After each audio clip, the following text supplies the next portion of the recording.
واحد يا جماعه، بغداد بنجاح مش جاي النادي الاهلي في يناير. وكل المعلومات اللي اتقالت النهارده بخصوص ان بغداد بنجاح انضم للنادي الاهلي وان الصفقه خلصت وهو اولى صفقات الاهلي الشتويه، ده كلام مش حقيقي بالمره. امال ايه اللي حصل؟ ايه الحقيقي؟ كل ما في الامر ان النادي الاهلي في وقت سابق تواصل الاول مع بغداد بنجاح، كلموه في التليفون، تواصلوا معاه بشكل او باخر.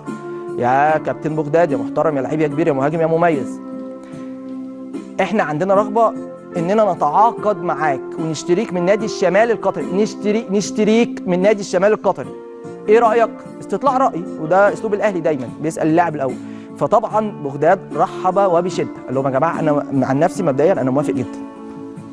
فبالتالي راح النادي الاهلي اتكلم مع المسؤولين في الشمال القطري، قال لهم يا جماعه بعد اذن حضراتكم احنا يعني عايزين نبعت عرض بنطلب من خلاله ان احنا نتعاقد مع بغداد بنجاح. فالناس في الشمال القطري ردوا على النادي الاهلي قالوا لهم يا جماعه احنا متمسكين باللاعب ومش هينفع اصلا ان احنا نبيعه لان هو مهم جدا بالنسبه لنا. فنقدر نساعدكم ازاي؟ احنا نقدر ان احنا نديكم بغداد بنجاح في فتره كاس العالم للانديه فقط لا غير. فرجع النادي الاهلي رد على المسؤولين في الشمال القطري قالوا لهم يا جماعه لا، احنا عندنا الرغبه في شراء عقد اللاعب بدايه من شهر يناير، بحطك بالظبط في الصوره بدقه، بدايه من شهر يناير المقبل. دي رغبه في الشراء، مش استعارته في كاس العالم، شراء. فقالوا لهم لا احنا اسفين حاليا احنا ما عندناش معهم. هتقول لي طب ما هو خلي بالك، طب هو كده ممكن ما يجيش خالص حتى في كاس العالم للانديه رغم ان النادي شمال القطري موافق. هقول لك لا، ساعتها بقى كلام تاني. لو لقى ان لو النادي الاهلي لقى ان هو في احتياج لبغداد بنجاح، هو خلاص بقى عنده اوبشن تحت ايديه. لو لقى النادي الاهلي قبل انطلاق بطوله كاس العالم للانديه ان هو في حاجه لبغداد بنجاح، فممكن وارد ان الاهلي يروح جايبه اثناء فتره البطوله. بس كده خلاص، دي القصه كلها بتاعه بغداد بنجاح.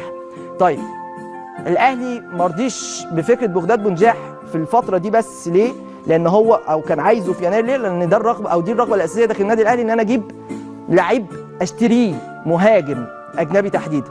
فالاهلي قفل ملف بغداد وجمده ربما يكون مؤقتا، وفتح ملف اخر من ايام واتكلمنا معاكم من الاسبوع اللي فات من بدايته ان الاهلي بيتفاوض مع لاعب اجنبي مهاجم. تقول لي كل ده الاهلي بيتفاوض؟ كل ده الاهلي بيتفاوض. هتقول لي مين بيتفاوض؟ اقول لك الكابتن هاني رمزي بيتفاوض. هتقول لي ما انت قلت كده قبل كده ومش عارف ايه، اقول لك هو نفس الكلام، كابتن هاني رمزي بيتفاوض. وانا دايما يا جماعه لما بيكون في اي نفي دايما لما هاجي اكد على معلومتي هاكدها بمنتهى الاحترام والرقي، والايام هي اللي بتثبت، وبالفعل الايام اثبتت شيء بالشيء يذكر. فخلاص شيلوا بقى صوره بغداد، خلاص شيلوا.